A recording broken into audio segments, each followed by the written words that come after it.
আমি তিনার শুকরিয়া কেমনে আদায় করি যে রব্বুল আলামিন আমাকে এত কিছু দিয়েছে, এটা বাদ দিয়ে তুমি অন্য কিছু বলো, আমি এটা করতে রাজি আছি, তবে আমি রবের না শুকরিয়া আদায় করতে পারবো না। এই জন্য যেটাই করি না কেন রবের কাছে শুকর আদায় করতে হবে। তারপর দ্বিতীয় নম্বর ব্যক্তি এবার যখন বলতেছে যে তো কিসের জন্য, দ্বিতীয় নম্বর ব্যক্তির কাছে যখন আসলো তিনি বললেন যে আল্লাহ আমাকে দেখে আর কাউকে দেখেন না আমার যে অবস্থা।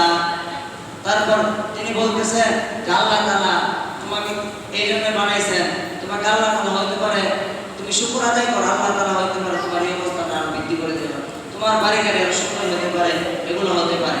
তারপর তিনি কি করলেন, এগুলো যখন বললেন, বলার পরে তিনি বলতেছেন আমার এমনি কিছু না, আমি আমার আল্লাহ শুকরিয়ার জন্য দৌড়া, এগুলো বলার সাথে সাথে তিনি এগুলো সম্পত্তিগুলা যে একটা ঘর ছিল সোনের, ওই ঘরটাও চলে গেছে, বাতাস উড়ায় নিয়েছে।